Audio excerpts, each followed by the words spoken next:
ప్రభు అయిన యేసుక్రీస్తు నామమున అందరికీ వందనాలు. ఈ రోజు కూడా దేవుని గురించిన విషయాలను నేర్చుకుందాం. దేవుడు నాకు ఇచ్చినటువంటి తలంపులను బట్టి, దేవుడు నాకు అనుగ్రహించినటువంటి గొప్ప మేలులను బట్టి, దేవుడు నా జీవితంలో చేస్తున్నటువంటి గొప్ప కార్యములను బట్టి ఆయనను స్మరించుకోవడం ఎంతో ముఖ్యమైనది. ఈ వాతావరణంలో ఉంచి నన్ను బలపరుస్తున్న దేవునికి ఎంతగానో కృతజ్ఞతాస్తుతులు చెల్లిస్తున్నాను. దేవుడు నన్ను చాలా విధాలుగా వాడుకోవాలని నేను దినదినము ప్రార్థిస్తున్నాను. కాబట్టి నా ఆత్మీయ జీవితం బాగుండాలి. నేను అబద్ధములు మాట్లాడకూడదు, నేను అపవిత్రంగా ఉండకూడదు, పరిశుద్ధంగా ఉండాలి, యథార్థంగా ఉండాలి, దేవుడు మెచ్చుకునే విధంగా ఉండాలి, దేవుడు నన్ను బల నమ్మకమైన మంచి దాసుడా అని చెప్పే విధంగా నేను ఉండాలి అని కోరుకుంటున్నాను. కాబట్టి అలాంటి ధన్యకరమైన జీవితం దేవుడు నాకు అనుగ్రహించి దేవుడు నన్ను బలపరచాడు. దేవుడు నన్ను బలపరుస్తాడనే నమ్మకం నాకుంది. జీవితం చాలా చిన్నది. ఈ చిన్న జీవితంలో దేవుడు నాకు అనుగ్రహించినటువంటి గొప్ప ధన్యత, దేవుడు నన్ను వాడుకుంటున్నాడు. తన మేలులను నాకు ఎడల బయలుపరుస్తున్నాడు. నన్ను ఇంకాను బ్రతికింపజేస్తున్నాడు. నేను ఇంకా బ్రతికి ఉన్నానంటే కేవలం ఆయన కృప, ఆయన చూపుతున్నటువంటి ప్రేమ, ఆయన నా ఎడల చూపుతున్నటువంటి మహా కృప అని నేను భావిస్తున్నాను. ఎందుకంటే దేవుడు లేనిదే నేను లేను. ఎందుకంటే ఆయనే నన్ను కన్నారు, ఆయనే నన్ను పెంచి పోషిస్తున్నారు, నాకు ఆహారం అనుగ్రహిస్తున్నారు, రోజు నేను పీల్చుకున్నట్టుకు జీవవాయువును అనుగ్రహిస్తున్నారు. అనేక విధములుగా దేవుడు నన్ను బలపరుస్తున్నాడు, పోషిస్తున్నాడు. అలాంటి గొప్ప దేవుడు నాకున్నాడు, నాకు తోడుగా ఉన్నాడు, నన్ను బలపరుస్తాడు, నాకు మేలు చేస్తున్నాడు. అలాంటి గొప్ప దేవుడు నాకు ఉన్నందుకు నేను ఎంతగానో సంతోషిస్తున్నాను. కాబట్టి అలాంటి గొప్ప దేవుడైనటువంటి మన తండ్రిని ప్రతి ఒక్కరు లోకంలో ఉన్నటువంటి భక్తులైన వారు అందరూ ప్రకటించాలి దేవుని గూర్చి. అలాగే లోకంలో ఉండే వారందరూ కూడా నిజ దేవుణ్ణి ఎరిగి విగ్రహారాధన విడిచిపెట్టి, వ్యతిరేకమైన పనులను విడిచిపెట్టి ఆయన యందు భయభక్తులు కలిగి జీవించే వారిగా ఉండాలి. అలా ఉన్నప్పుడే మనము నిత్య జీవానికి వెళ్తాము. దేవుడు మన కోసం నిత్య జీవాన్ని ఏర్పాటు చేశాడు. తన పిల్లలైనటువంటి మనల్ని తన గమ్యాన్ని, అంటే మనకు గమ్యముగా ఉన్నటువంటి తన పరలోకాన్ని, తన సింహాసనాన్ని ఇవ్వదలుచుకున్నాడు. కాబట్టి అలాంటి గొప్ప దేవుణ్ణి మనము నమ్ముకున్నాం. ఆయన ఏనాడు మనకు అన్యాయం చేయలేదు కాబట్టి మనల్ని పెంచి పోషిస్తున్నాడు, మనల్ని బలపరుస్తున్నాడు, మనకు సహాయం చేస్తున్నాడు, మనకు ఆశ్రయ దుర్గముగా ఉన్నాడు దేవుడు, మన దేవుడు. కాబట్టి అలాంటి దేవుడు మనకున్నందుకు ఎంతగానో సంతోషించాలి మనము. కాబట్టి బాధలైనా, ఇరుకులైనా, ఇబ్బందులైనా, వ్యాధులైనా, రోగమైనా, ఏది ఏమైనా గాని దేవుడు ఉన్నాడు మనకు. దేవుడు నన్ను బలపరుస్తాడు, దేవుడు నాకు సహాయం చేస్తాడు, దేవుడు నన్ను ఆదుకుంటాడు, దేవుడు నాకు సహాయం చేసి తన మేలులను అనుగ్రహిస్తాడు. కాబట్టి అలాంటి ధన్యకరమైన జీవితంలో నన్ను పోషిస్తున్నటువంటి దేవుడు, ఆయన నన్ను వాడుకోవాలి, ఆయన సేవ చేయాలి, ఆయన పనిని చేయాలి, ఆయన చెప్పిన మాటలను గైకొనాలి, ఆయన క్రియలు చేయాలి. కాబట్టి అలాంటి జీవితాన్ని, దేవునికి ఇష్టమైన జీవితాన్ని కలిగి ఉండడము అనేది జీవితంలో చాలా ప్రాముఖ్యము. అలాగే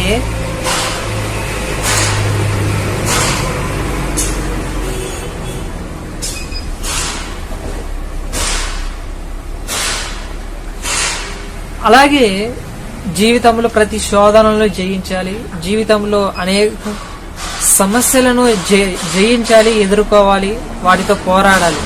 కాబట్టి ఈ రోజు కూడా దేవుని గురించిన కొన్ని విషయాలు మనము నేర్చుకుందాం, ప్రార్థిద్దాం. పరలోకమందున్నట్టు మా తండ్రి, మహోన్నతుడా, మహాగణుడ, మీ ఉన్నతమైన నామానికి స్తోత్రములు తండ్రి. కేవలం మాట్లాడేవారే మాత్రము కాకుండా, చెప్పేవారు మాత్రమే ఉండకుండా వాక్యానుసారమైన బ్రతికే విధంగా నాకు సహాయం చేయండి తండ్రి. బలపరచండి, స్థిరపరచండి. మీ సత్యమైన వాక్యంతో మమ్మల్ని తృప్తిపరచండి, బలపరచండి తండ్రి. మీకు స్తోత్రములు తండ్రి, మీకు కృతజ్ఞతలు దేవా తండ్రి. మాకు సహాయం చేయండి. ఇప్పుడైతే తండ్రి నేను మొరపెట్టుకుంటుండగా మీరు మీ యొక్క ఆత్మ సహాయమును అనుగ్రహించి మమ్మల్ని బలపరిచి, స్థిరపరిచి, సత్యవాక్యం వలన కన్నందుకై కృతజ్ఞతాస్తుతులు చెల్లిస్తూ మమ్మల్ని ఆదరించమని మీ మాటలు చెప్పుకొని, మీ మాటలు వలన హెచ్చరింపబడి జాగరూకులై జీవించడానికి సహాయం చేయండి. మమ్మల్ని బలపరచమని స్థిరపరచమని క్రీస్తు వారి నామమున ప్రార్థించి వేడుకుంటున్నాము తండ్రి. ఆమేన్. ఆమేన్. ప్రియమైన వారలారా, లోకంలో చాలా మంది బ్రతుకుతున్నారు. వారి బ్రతుకు ఎలా ఉంటుందంటే, లోకంలో 2 వర్గాలుగా ఉన్నారనమాట. 2 వర్గాలుగా ఏంటంటే, కొంతమంది బీదవారుగాను, కొంతమంది ధనవంతులుగాను ఉన్నారు. ఆయా స్థితిలో వారు ఉన్నారు. అంటే వారికి ఆ స్థితి ఎలా వచ్చిందంటే, ధనవంతుడైన వాడు బాగా సంపాదించి తాను ధనవంతుడు కావాలి అనుకుంటున్నాడు. బీదవాడైనటువంటి వాడు నేను సంపాదించుకొని నా కుటుంబాన్ని పోషించుకోవాలి అని ఆశపడుతుంటాడు. బీదవాడు ఉన్న దాంట్లో సంతృప్తి కలిగి ఉంటాడు. కానీ ధనవంతుడు అలా కాదు, ఇంకా సంపాదించాలి, ఇంకా ప్రపంచంలో నేను ధనుకునేగా ఉండాలి అని చాలా రోజులు వెంబడి రోజులు గడుస్తూ ఉన్నప్పుడు ధనవంతుడైన వాడు ఏం చేస్తాడంటే, సంపాదించాలి సంపాదించాలి సంపాదించాలా అనే మోజులో దేవుడు ఉన్నాడు, దేవుడు నన్ను చూస్తున్నాడు, ఈ సంపాదన అంతా సంపాదించి నేనేం సంపాదించుకోవాలి అనే ఆలోచనలు లేకుండా పోయిందనమాట. చాలా మంది వ్యాపారాలు చేస్తారు. వ్యాపారాలు కాకుండా వృత్తిపరమైనటువంటి పనులు చేసుకుంటూ తమ జీవితంలో రోజు కొంతైనా ఎంతైనా సంపాదించుకుంటూ ఉంటారు. సంపాదనే వారి లక్ష్యంగా సంపాదించుకుంటూ ఉంటారనమాట. ఇలా ప్రతి ఒక్కరూ జీవితంలో ఏదో ఒకటి సంపాదించాలి. సంపాదించి మనము ఒక స్థాయికి ఎదగాలి అని చాలా మంది అనుకుంటారు. కానీ అసలు నిజమైన సంపాదన ఏం సంపాదించాలి? సంపాదన అంతా ఇచ్చి మనం ఏం సంపాదించుకోవాలి అని సామెతల గ్రంథం 4వ అధ్యాయంలో చూసినట్లయితే, నీ సంపాదన అంతటిని ఇచ్చి సంపాదించుకోవాలంట. ఒకదాన్ని ఆ దాన్ని సంపాదించుకోవాలంట. అదేంటో తర్వాత చెప్తా. కాబట్టి దేవుడు చెప్తున్నటువంటి మాటలను బట్టి లోకంలో చాలా మంది ఉన్నారు. వారు అనేక విధాలుగా సంపాదిస్తున్నారు. ఇప్పుడు బైబిల్లో ఉన్నటువంటి బీదవారైన వారు ఉన్నారు, ధనికులైన వారు ఉన్నారు. బీదలైన వారు వారి ఉన్న స్థితిలో ఉంటారు. కానీ ధనికులైన వారు ఎలాగైనా సంపాదించాలి, వారికి ఎలాగైనా అనుకుంటారు. ధనవంతులైన వారు ఈ బీదలను త్రొక్కి ధనవంతులుగా అయిన వారు ఉన్నారు చాలా మంది. అంటే అనేకులకు వ్యతిరేకంగా ఆ డబ్బును సంపాదించుకుంటూ వడ్డీ వ్యాపారాలు చేసి, అలాగే స్టాక్ మార్కెట్లో బిజినెస్లు చేసి, అలాగే అనేకులను కొంతమంది చాలా అబద్ధాలు చెప్పి మోసము పేరుతో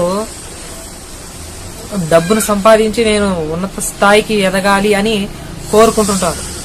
అలా కోరుకుంటున్నటువంటి వారికి తెలియని నగ్న సత్యం ఏమంటే, అబద్ధము చెప్పి మనము ఎప్పుడు సంపాదించకూడదు. ఎందుకంటే అబద్ధం ఆడు సంపాదించినది ఊపిరితో సాటి, అంటే ప్రాణముతో చెలగాడడం, అంటే ప్రాణముతో మనం పోరాడినట్టు, అంటే ప్రాణాన్ని పోగొట్టుకునే స్థితిలో ఉన్నట్టని. అంటే అబద్ధము చెప్పి సంపాదించకూడదు. అసలుకి అబద్ధము చెప్పి సంపాదించే ప్రతి సంపాదన వ్యర్థమైనది, దేవుడు దాన్ని అంగీకరించడు. ఇప్పుడు బైబిల్లో ఉన్నటువంటి ధనవంతులు చాలా సంపాదించారు. కానీ వారు ధనవంతులు ఎవరి పక్షాన ఉండాలి? దేవుని పక్షాన ఉండాలి. కానీ వారి పక్షానే ఉన్నవారు ఎలా ఉన్నారు అని ఆలోచిస్తే, లూకాసు వార్త 12వ అధ్యాయంలోనూ ఒక వ్యక్తి ఉంటాడు, మనకు తెలుసు. ఆయన, నేను విస్తారమైన పంట సమకూర్చబడింది కాబట్టి నేను ఏం చేసేదను, నా కుట్లు విప్పి 3 అంతస్తులు కట్టి వాటిని నింపాలి అని కాసి అనుకున్నప్పుడు ఆయన అనుకుంటాడు, నా ప్రాణమా, ఇదిగో తినుటకు త్రాగుటకు సుఖించుటకు సమస్తము నీకు సమకూర్చబడని తన ప్రాణముతో చెప్పుకుంటున్నాడు అనమాట. నా ప్రాణమా, తినుము, త్రాగుము, సుఖించుము అని కాసి చెప్తున్నాడు. అంటే ఒక ధనవంతుడు సంపాదించాడు. ఈ సంపాదన అంతా ఇచ్చి దేన్ని సంపాదించుకోవాలి? ఈ సంపాదన అంతటిని సంపాదించుకున్నాడు.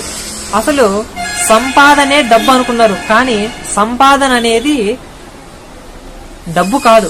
సంపాదించుకోవాల్సింది లోకంలో చాలా ఉంది. ఏటివంటే అది ధనము కాదు, వెండి బంగారు కాదు, వెండి నాణ్యములు కాదు. సంపాదించవలసింది అవి కాదు. మరి అవి కానప్పుడు మరి వేటిని సంపాదించాలి? ఒక ధనవంతుడు సంపాదించాడు, తన ప్రాణముతో ఇలాగ చెప్పుకుంటున్నాడు, నా ప్రాణమా, తినుము, త్రాగుము, సుఖించుము అని తన ప్రాణముతో చెబుతున్నాడు. అంటే విస్తారమైన ఆస్తి, విస్తారమైన కడుపుకి గాని, విస్తారమైనటువంటి ధాన్యము కానీ, విస్తారమైనటువంటి డబ్బులు కానీ ఇవి సంపాదన కాదని బైబిల్ చెప్తుంది. ఇది సంపాదన కాదు. ఎందుకంటే అవి నిన్ను రక్షించలేవు. ఇప్పుడు ప్రాణం పోతున్నప్పుడు నీ డబ్బు నిన్ను రక్షించలేదు. ఎందుకంటే నీవు సంపాదించిన నీ డబ్బు ఏమి చేయనట్టు పడి ఉంటది, క్షయమైపోయే ఆ డబ్బును సంపాదించావు. కానీ నీ ప్రాణాన్ని కూడా కాపాడే సంపాదన ఉంది. ఆ సంపాదనని సంపాదించుకోండి. అంటే ఇప్పుడు భూమి మీద మనం చేస్తున్న వ్యాపారాలు, పనులు, కూలీలు ఇవన్నీ కూడా ఉన్నాయి కదా, వీటన్నిటిని మనం అమ్మి కాసి మన ప్రాణాన్ని కాపాడే, మన ప్రాణాన్ని సంపాదించుకునే, సంపాదించుకునే ఆ సంపాదనని ఎలా సంపాదించాలి అంటే ఈ మనము కూడబెట్టుకున్నటువంటి బిజినెస్లు చేసి కష్టపడి దొంగతనంగా కాకుండా, అక్రమంగా కాకుండా, నీతిగా యథార్థంగా ఆ సంపాదించినటువంటి ఆ సంపాదనను ఇచ్చి మనం ఏం చేయాలి? దేన్ని సంపాదించుకోవాలంటే మన ప్రాణాన్ని కాపాడే సంపాదన సంపాదించుకోవాలి. ఏంటి ఆ సంపాదన అంటే ఇంకో ధనవంతుడు మనం చూసినట్లయితే ధనవంతుడు లాజరు అని మనకు బాగా తెలుసు.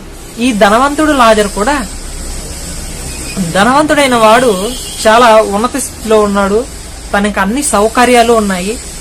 అన్ని సౌకర్యాలు ఉన్నప్పుడు తన ఇంటి ముందర ఉన్నటువంటి లాజరు రొట్టె ముక్కలు ఏరుకొని తినుచుండేవాడన్న మన లాజర్ గారు. అలాంటి స్థితిలో ఉన్నటువంటి ఆ లాజరు ఇద్దరు చనిపోయిన తర్వాత ధనవంతుడైన వ్యక్తి పాతాళంలో యాతన పడుచున్నాడంట. అంటే ధనవంతుడైన వ్యక్తి తాను జీవితాంతం సంపాదించిన సంపాదన తన ప్రాణాన్ని కాపాడలేకపోయింది.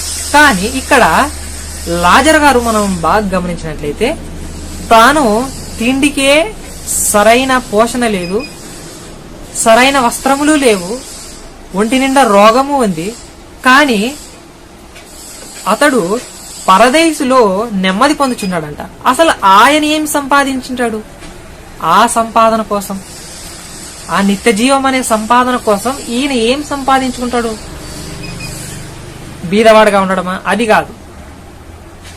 ఎలాంటి స్థితిలో ఉన్నా, ధనవంతులైనా గాని బీదలైనా గాని, మనము ఆ నిత్య జీవానికి వెళ్ళడానికి మనం ఏం సంపాదించుకోవాలి అంటే, ఆ నిత్య జీవానికి వెళ్ళడానికి మనం ఏం సంపాదించుకోవాలంటే బుద్ధిని సంపాదించుకోవాలి. అదే సామెతల గ్రంథం 4వ అధ్యాయంలో చూసినట్టయితే, నీ సంపాదన అంతటిని ఇచ్చి బుద్ధిని సంపాదించుకునుము.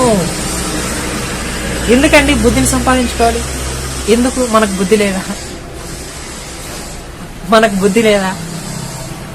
లేదా? మనం బుద్ధి కలిగే కదా వ్యాపారాలు చేస్తున్నాం, మనకు బుద్ధి కలిగే కదా, తెలివి కలిగే, జ్ఞానం కలిగే కదా ఈ వ్యాపారాలు, లాభ నష్టాలు ఇవన్నీ చేసుకుంటున్నాం కదా. అంటే మనకు బుద్ధి లేదా? బుద్ధిని సంపాదించుకోవడం ఏంటి? అదేంటి జ్ఞానం సంపాదించుకోండి అని బైబిల్ చెప్పడం ఏంటి? అంటే జ్ఞానము, బుద్ధి, వివేకం ఇవన్నీ ఒక మనిషిని రక్షిస్తాయా అని కాసంటే నిజంగానే లాజరు గారి విషయంలో ఇవే జరిగాయి.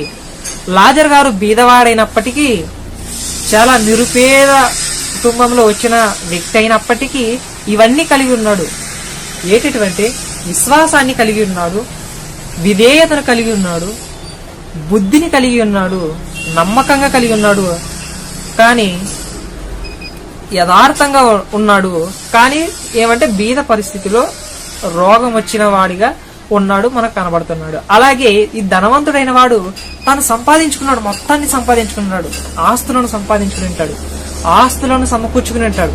కానీ ఆ సంపాదన అంతటిని ఇచ్చి నీవు బుద్ధిని సంపాదించుకుని ఉండింటే ఇప్పుడు పాతాళంలో బాధపడకుండా ఉండేవాడు ఈ ధనవంతుడు. అంటే నీ సంపాదన అంతటిని ఇచ్చి బుద్ధిని సంపాదించుకోవాలి, జ్ఞానము సంపాదించుకోవాలి, వివేకమును సంపాదించుకోవాలి.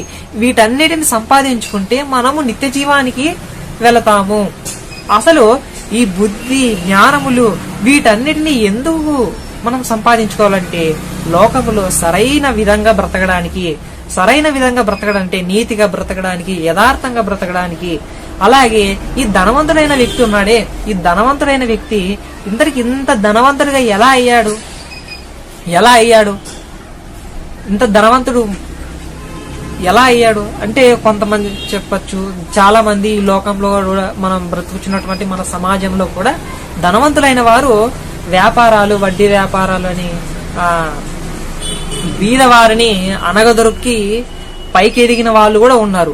ఏ విధంగా అయినా కానీ ఈ సంపాదన అంతటిని ఇచ్చి ఈ బుద్ధిని, జ్ఞానమును సంపాదించుకోమంటున్నాడు. మీకు కలిగినటువంటి ఈ సంపాదన అంతటిని ఇచ్చివేసి బుద్ధిని, జ్ఞానమును సంపాదించుకోండి. వెండి బంగారములు కాదు సంపాదించుకోవాల్సింది, వెండి కంటే శ్రేష్టమైనది, వెండి బంగారముల కంటే గొప్పవి బుద్ధి, జ్ఞానము. కాబట్టి ఈ బుద్ధి, ఈ జ్ఞానములు ఇవన్నీ ఎక్కడున్నాయి? ఎక్కడుంటే మనకు దొరుకుతాయి ఇవన్నీ?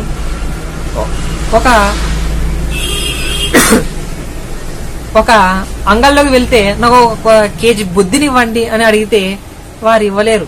ఎందుకంటే బుద్ధి, జ్ఞానము అనేటివి గుణం అంటే క్యారెక్టర్ని తెలియజేసేటివి అవన్నీ.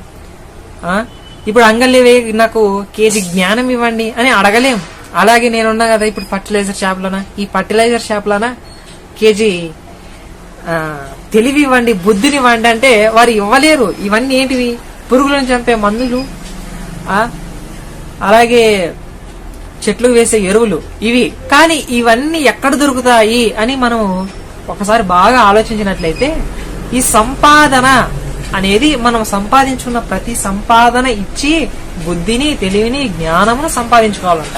ఈ బుద్ధిని, జ్ఞానమును సంపాదించుకోవాలి అంటే ఈ బుద్ధి, జ్ఞానము, అలాగే తెలివి, వివేచన, జ్ఞానము ఇవన్నీ ఎవరి దగ్గర ఉన్నాయని కాసి మనం ఆలోచించినట్లయితే కొలసి పత్రిక 2వ అధ్యాయం 3వ వచనములో చూసినట్లయితే బుద్ధి, జ్ఞానములు, సర్వ సంపదలు క్రీస్తు యందు గుప్తములై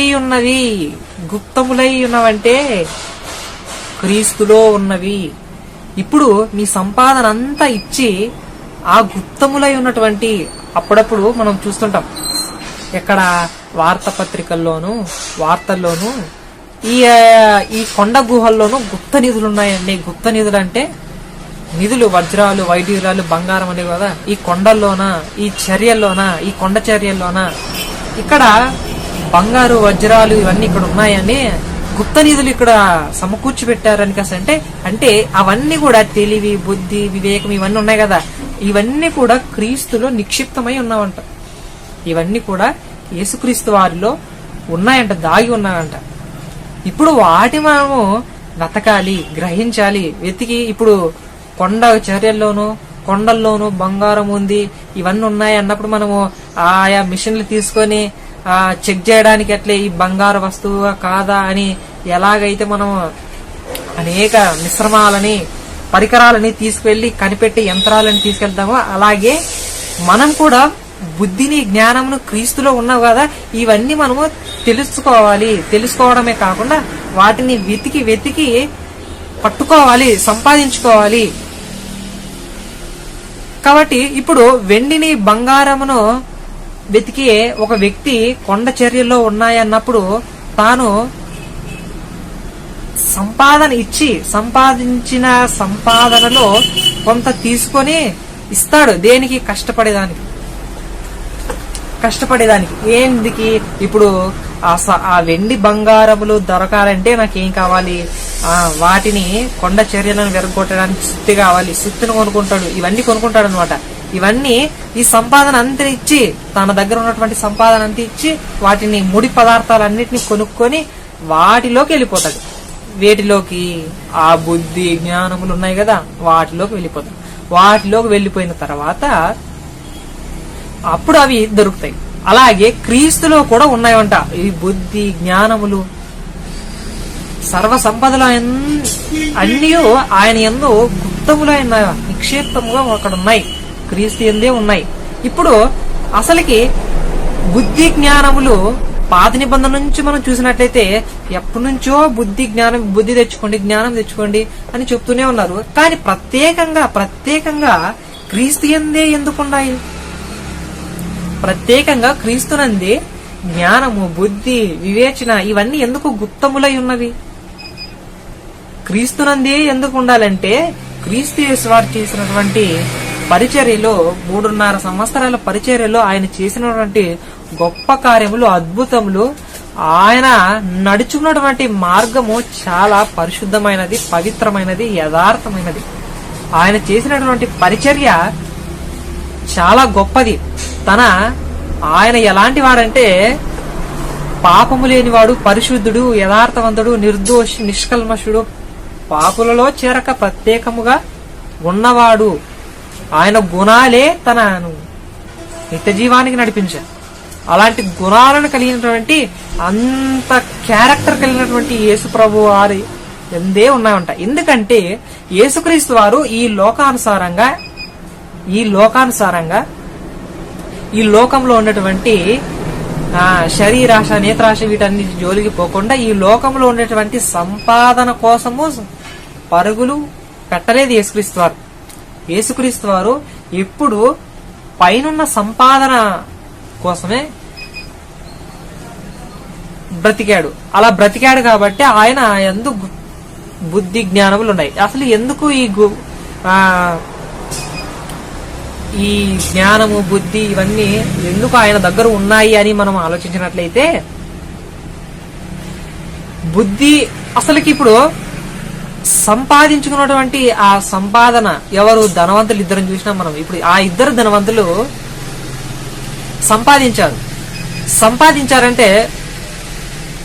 సంపాదించారంటే ఆ సంపాదన వారిని కాపాడలేకపోయింది.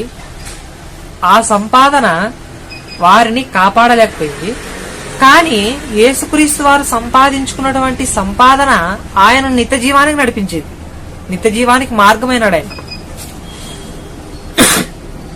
అసలు బుద్ధిని ఎందుకు సంపాదించుకున్నదంటే బుద్ధి నిన్ను కాపాడుతుంది. సామెతల గ్రంథం 2వ అధ్యాయం 11వ వచనం చూసినట్లయితే, బుద్ధి నిన్ను కాపాడును, వివేచన నీకు కావలి కాయును. అంటే బుద్ధి మనల్ని ఏం చేస్తుందంటే కాపాడుతుంది.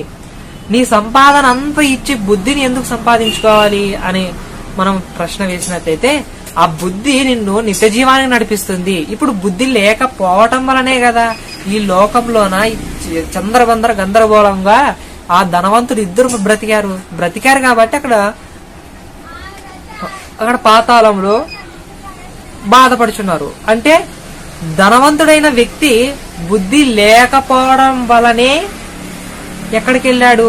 పాతాళానికి వెళ్ళాడు. అంటే తన ఇష్టం వచ్చినట్టు బ్రతికాడు అనమాట. అంటే భూమి మీద ఉండగానే మనం గ్రహించవలసింది ఏమిటంటే, నాకంటూ ఒక లోకం ఉంది. ఆ లోకం కోసం బ్రతకాలంటే నేను యథార్థంగా బ్రతకాలి, యథార్థంగా బ్రతికి బుద్ధిని కలిగి జీవించాలి. ఎందుకంటే బుద్ధి నన్ను కాపాడుతుంది, వివేచన నాకు కావిలి ఉంటుంది. కాబట్టి వివేచన కలిగి, వివేకము కలిగి, విజ్ఞత కలిగి, జ్ఞానము కలిగి నడుచుకోవాలి అని అనుకున్నాడు.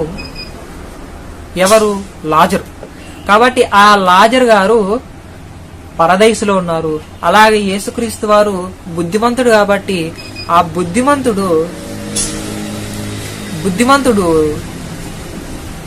బుద్ధిమంతుడు నిత్య జీవానికి మార్గమయ్యాడు. బుద్ధి నిన్ను కాపాడుతుంది. ఎందుకంటే బుద్ధి యేసుక్రీస్తు యందే ఎందుకు ఉండాలి అని ఆలోచించినట్లయితే సామెతల గ్రంథం 15వ అధ్యాయం 23వ వచనం చూసినట్లయితే అక్కడ బుద్ధిమంతుడు కిందనున్న పాతాళము తప్పించుకొనవలనని పరమునున్న పరలోకానికి వెళ్తాడంట. పరమునకు పోవు మార్గమును కిక్కును అని కాసి ఉంటది. అంటే బుద్ధిమంతుడు కిందనున్న పాతాళం తప్పించుకునవలన పరమునకున్న మార్గాన్ని ఎంచుకుంటాడు. అంటే యేసుక్రీస్తు వారు కూడా మనకు కూడా పైన పరలోకం ఉంది, పరలోకానికి వెళ్ళాలంటే ఇప్పుడే మనము దాని గురించి ఆలోచించి బుద్ధి కలిగి జీవించాలి. అంటే తప్పు చేయకుండా బ్రతకాలి. అంటే మనం సంపాదించే ప్రతి సంపాదన కూడా ఏం సంపాదించాలంటే డబ్బులు సంపాదించడం కాదు ముఖ్యము, వెండి బంగారములు సంపాదించడం కాదు ముఖ్యము. అలాగే లోకంలో ఆస్తి పాస్తులను సంపాదించడము సంపాదన కాదు. అసలు సంపాదన ఏంటంటే ఈ సంపాదన అంతటిని వెల ఇచ్చి ఈ బుద్ధిని సంపాదించుకోండి. బుద్ధి నిన్ను కాపాడుతుంది. బుద్ధిమంతుడై ఉండడం వలన నీవు పరమునకు పోయే మార్గంలో ఉంటావు. మన బుద్ధిమంతుడైనటువంటి మనకు మాదిరైనటువంటి యేసుక్రీస్తు వారి మార్గంలో నీవు ఉంటావు. కాబట్టి మనకి ఏం నేర్పుతుందంటే ఈ పాఠం మనకి ఏం నేర్పుతుందంటే బుద్ధిని కలిగి ఉండడము. అంటే మన సంపాదించే సంపాదన అంతటిలో కూడా దేవునికి సమర్పించాలి. దేవునికి సమర్పించడం అంటే దేవుని యొద్దకు చేర్చే బుద్ధి జ్ఞానములు ఇవి కలిగి వీటన్నిటిని సంపాదించుకొని మనము తండ్రి అయిన దేవుని యొద్దకు చేరాలి. కేవలం ఒక గారడి సీమోను అనే వ్యక్తి మనం బైబిల్ గ్రంథంలో చూస్తే అపోస్తల కార్యంలో చూస్తాం, మనం 8వ అధ్యాయంలో చూస్తాం. ఆయన అక్కడ పేతురు గారు చేతులు ఉంచగానే పరిశుద్ధాత్ముడు వారిలోకి వస్తాడు. అంటే దాన్ని చూసినటువంటి ఆ గారడి సీమోను ఏం చేస్తాడంటే ఇదిగో గొప్ప వెల తెచ్చి వారి దగ్గర పెట్టాడు.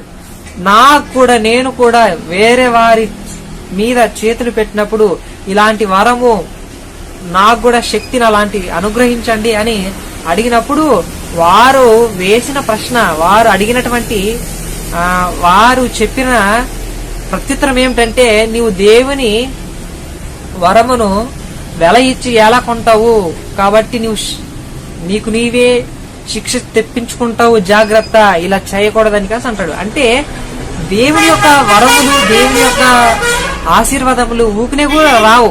అవి డబ్బులు ఇన్ని కోట్లు తెచ్చి దేవానికి ఈ ఆశీర్వాదం కోట్లు తెచ్చిపెట్టి దేవుని దగ్గర తెచ్చిపెడితే మనకు దేవుడు అలాంటి వరములను గాని ఆశీర్వాదాలను గాని ఇవ్వడు.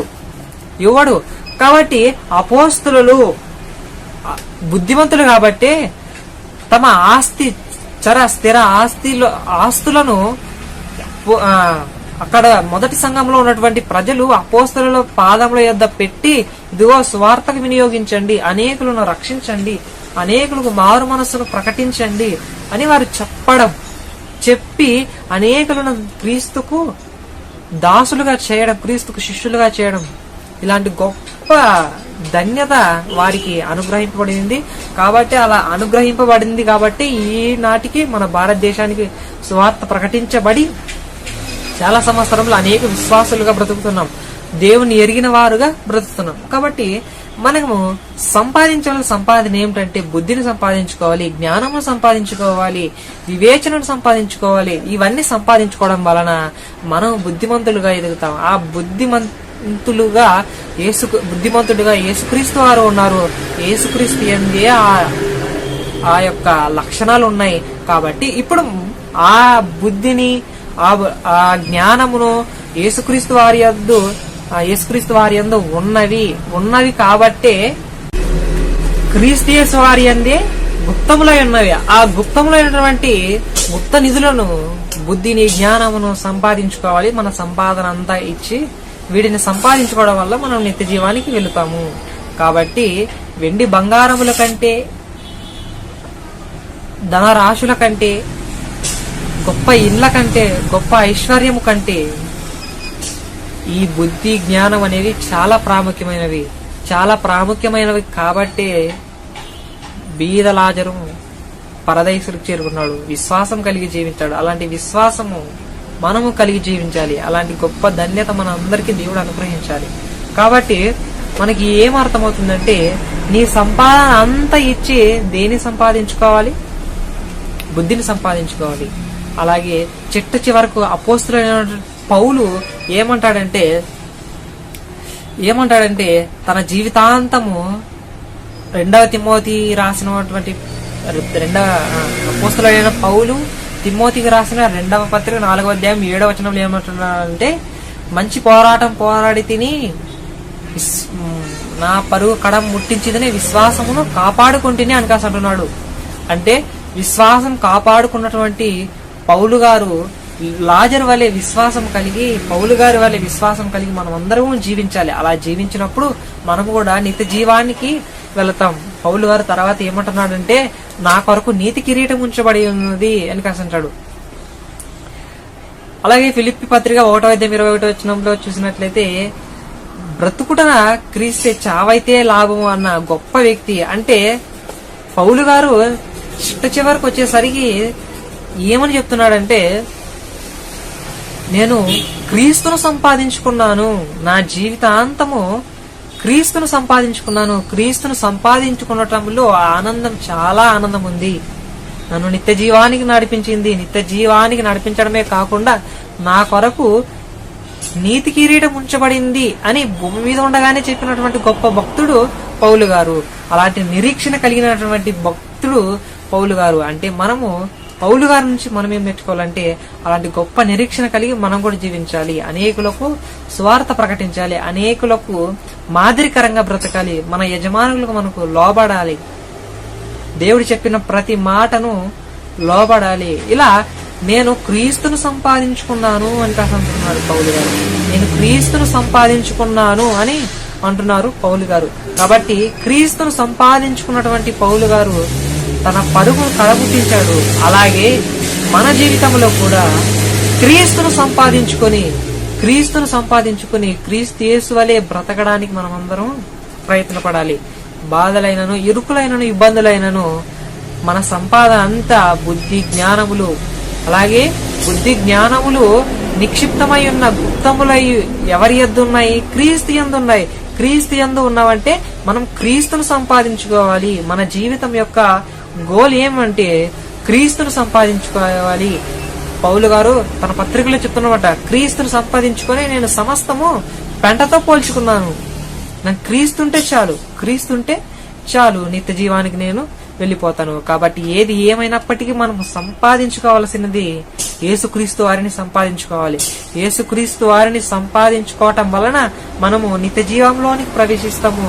నిత్య జీవానికి ఆయన మనల్ని అంగీకరిస్తాడు. కాబట్టి అలాంటి ధన్యకరమైన జీవితం మనకు దేవుడు అనుగ్రహించాలంటే, దేవుడు మన జీవితాల్లో మేలు జరిగించాలంటే, దేవుడు మన జీవితంలో మేలులు అనుగ్రహించాలంటే, దేవుడు మన జీవితాన్ని బాగు చేయాలంటే మనము ఆయనకు లోబడి జీవించాలి.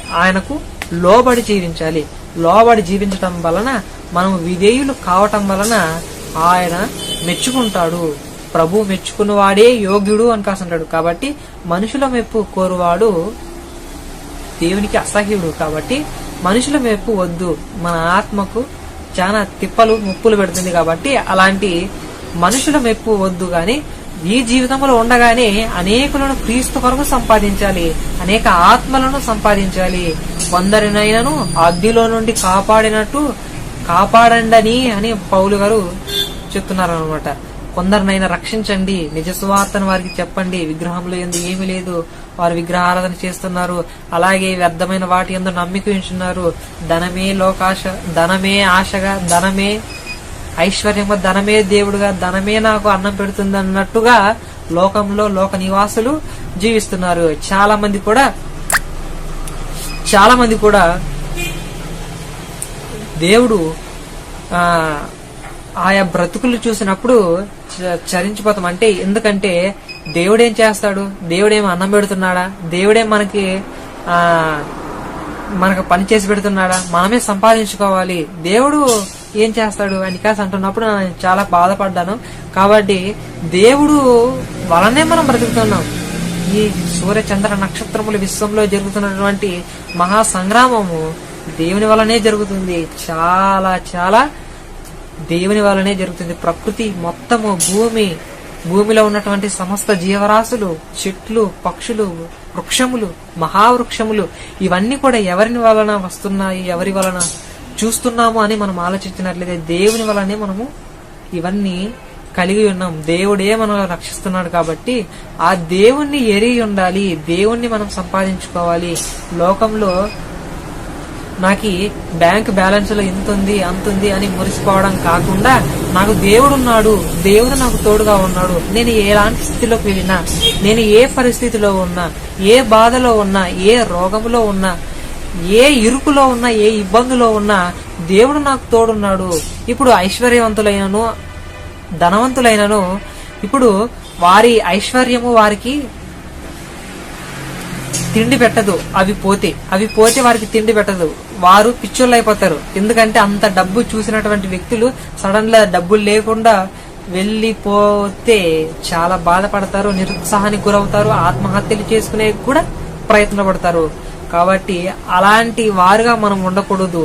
మనము ఉన్న దానిలో సమృద్ధి కలిగి జీవించాలి. సమృద్ధి కలిగి జీవించడం అనేది ఆరోగ్యానికి చాలా మంచిది. లేనిపోని ఆశలు పెట్టుకొని అధికంగా సంపాదించాలి, అధికంగా మనము ఐశ్వర్యవంతులు కావాలి, తొందర ధనవంతులు కావాలి అనే దురాశ కలిగి ఉండడం అనేది మన దేహమునకు ఆయాసకరము. అలాంటిది మనకు వద్దు. కాబట్టి మనము ఈ జీవితంలో సంపాదించుకొని ప్రతి సంపాదన వెల ఇచ్చి కొను. సంపాదన ఇచ్చి కాసి జ్ఞానం అనే సంపాదనను సంపాదించుకోవాలి, బుద్ధి అనే సంపాదనను సంపాదించుకోవాలి. యేసుక్రీస్తు వారు చూపినటువంటి కృపను దుర్వినియోగపరచుకోకుండా సద్వినియోగం చేసి ఆ కృపలో వర్ధిల్లుతూ మనం యేసుక్రీస్తు వారిని సంపాదించుకునేవారు గాను, దేవుణ్ణి కలిగి ఉన్నవారు గాను, దేవుణ్ణి సంపాదించుకునేవారు, దేవుణ్ణి ఎరిగిన వారై ఈ భూమి మీద చివరగా మనము తుదిశ్వాస విడిచాలి. కాబట్టి అలా బ్రతికినప్పుడే మనము నిత్య జీవానికి వారసులవుతాం. దేవుడు చెప్తున్న సంగతులు ఏంటంటే, మీరు నిత్య జీవానికి వెళ్ళాలంటే యేసుక్రీస్తు వారే మార్గము. కాబట్టి పౌలు గారు కూడా చెప్తున్నారు, నేను క్రీస్తును సంపాదించుకొని సమస్తమును పెంటతో పోల్చుకుంటున్నాను. ఇక జీవించువాడను నేను కాను, క్రీస్తే నా యందు జీవించుచున్నాడు. ఇక జీవించువాడను నేను కాను, క్రీస్తే నా యందు జీవించుచున్నాడంటే తన జీవితాన్ని అంతటిని క్రీస్తు యేసు వారికి అప్పగించాడు. అప్పగించి తన జీవితంలో ప్రతి సమస్యను ఎదుర్కొన్నాడు. చివరిగా నేను జయించాను అని తన పత్రికల్లో చెప్తున్నాడు అనమాట. కాబట్టి జయించేవారుగా ఉండాలి. మనం కూడా సంపాదించుకోవాలి, జ్ఞానము సంపాదించుకోవాలి, బుద్ధిని సంపాదించుకోవాలి. వీటన్నిటి కంటే ముఖ్యముగా ఇవన్నీ ఎక్కడైతే ఉన్నావో, అవన్నీ ఎక్కడైతే దొరుకుతాయో అది మన క్రీస్తు యేసు వారిని సంపాదించుకోవాలి, క్రీస్తు యేసు వారికి సంపాదించుకోవాలి. అదేంటండి క్రీస్తు యేసు వారిని సంపాదించుకోవడం అంటే? ఒక మనిషిని వేలం వేసి ఈ మనిషిని ఇంతకు అమ్ముతాము అని కాసంటే మనం కొనుక్కోవచ్చు. ఇలా ఎలా మనము క్రీస్తుని సంపాదించుకోవాలని బుర్రతక్కువ ఆలోచన మనము రావచ్చు. కానీ క్రీస్తుని సంపాదించుకోవడం అంటే క్రీస్తు యేసు వారి కలిగినటువంటి మనస్సును మనము కలిగి జీవించాలి. క్రీస్తు యేసు వారు తన బ్రతికిన దినములలో శత్రువునైనా ప్రేమించండి అని చెప్పిన గొప్ప మాటలను మనము పాటించాలి. అలాంటి గుణాలను మనము కలిగి జీవించాలి. అప్పుడు మనం క్రీస్తు యేసు స్వభావములోనికి మారిపోతాం. క్రీస్తు యేసు వారి స్వభావంలోనికి మారిపోయినప్పుడు మనము నిత్య జీవానికి వారసులవుతాము. అందుకే యేసుక్రీస్తు వారు నిత్య జీవానికి మార్గమై ఉన్నాడు. మార్గమై ఉన్న ఆ యేసుక్రీస్తును మనము అనుసరిస్తున్నామంటే ఆ క్రీస్తు యేసు వారిని ఇప్పుడు మనము సంపాదించుకోవాలి. సంపాదించుకొని క్రీస్తు యేసు వారికి కలిగినటువంటి మనస్సును మనమును కలిగి క్రీస్తు యేసుని పరిచయం చేస్తున్నట్లు మనమే క్రీస్తు పత్రికలై అనేకులకు పరిచయం కావాలి. కాబట్టి క్రీస్తు యేసు వారికి కలిగినటువంటి మనస్సును మనము కూడా కలిగి జీవించడమే నిత్య జీవానికి మార్గము. అలాంటి గొప్ప మనస్సును మనము కలిగి జీవించాలి. అలాంటి ధన్యకరమైన జీవితం మనము కూడా కలిగి జీవించాలంటే రోజు ప్రార్థించుకోవాలి, వాక్యం చదువుకోవాలి, దేవుని యందు భయభక్తులు కలిగి జీవించాలి, నిత్య జీవాన్ని స్వతంత్రించుకునేవారుగా మనం ఉండాలి. అలా బ్రతికినప్పుడు దేవుడు మనల్ని ఆశీర్వదిస్తాడు, మనల్ని బలపరుస్తాడు. దేవుడు కొద్ది కాలాన్ని మనకు అనుగ్రహిస్తాడు తన కోసం బ్రతకడానికి. కాబట్టి దేవుడు నా జీవితంలో కూడా చాలా మేలును అనుగ్రహించాడు. అందును బట్టి దేవునికి కృతజ్ఞతాస్తుతులు చెల్లిస్తున్నాను. కాబట్టి అలాంటి ధన్యకరమైన జీవితంలో నన్ను ఉంచినందుకు దేవునికి కృతజ్ఞతాస్తుతులు చెల్లిస్తూ నిత్యము ఆయనకు కృతజ్ఞతాస్తుతులు చెల్లిస్తూ ముఖ్యంగా క్రీస్తును సంపాదించుకోవాలి. మన పాఠం నేర్చుకున్న పాఠం పేరేంటంటే క్రీస్తును సంపాదించుకొని మన సంపాదన అంతా ఇచ్చి క్రీస్తును సంపాదించుకోవాలి. క్రీస్తు యందే బుద్ధి జ్ఞానముల సర్వ సంపాదలు గుప్తములై ఉన్నవి. ఆ గుప్తములై ఉన్న క్రీస్తును సంపాదించుకొని తండ్రి అయిన దేవుని ముంద నిర్దోషులుగా నిష్కల్మషులుగా పాపము లేనివారుగా ఉండాలనేది దేవుని యొక్క కోరికైనది. కాబట్టి అలాంటి ధన్యకరమైన జీవితాన్ని మనందరికీ దేవుడు అనుగ్రహించులాగున ప్రార్థన చేస్తుంది. మమ్మల్ని మిక్కిలిగా ప్రేమించినటువంటి మా ప్రియ పరలోకపు తండ్రి, మహోన్నతుడ మహాగణుడ, మీ ఉన్నతమైన నామానికి స్తోత్రములు తండ్రి. మమ్మల్ని బలపరుస్తున్న విధానం బట్టి స్తోత్రములు, కృతజ్ఞతాస్తుతులు చెల్లిస్తూ మీరు నన్ను బలపరచండి, మీరు నాకు సహాయం చేయండి, మీ ప్రేమ చేత నన్ను ఆదరించండి, మీ కృపలో నన్ను వర్ధిల్లింపజేయమని మీ యొక్క ఆత్మ సహాయమును మీ ప్రేమ చేత మేము వేడుకొంచున్నాం తండ్రి. పాపంలో పడిపోకుండా యథార్థంగా బ్రతకడానికి నీతి ఫలములు ఫలించే విధంగా సహాయం చేయమని ప్రార్థిస్తున్నాం. మీకే స్తుతులు స్తోత్రములు కృతజ్ఞతాస్తుతులు చెల్లిస్తూ మా తప్పిదములను క్షమించమని మమ్మల్ని సరిచేయమని క్రీస్తు యేసు వారి నామమును బట్టి ప్రార్థించి వేడుకొంచున్నాం తండ్రి.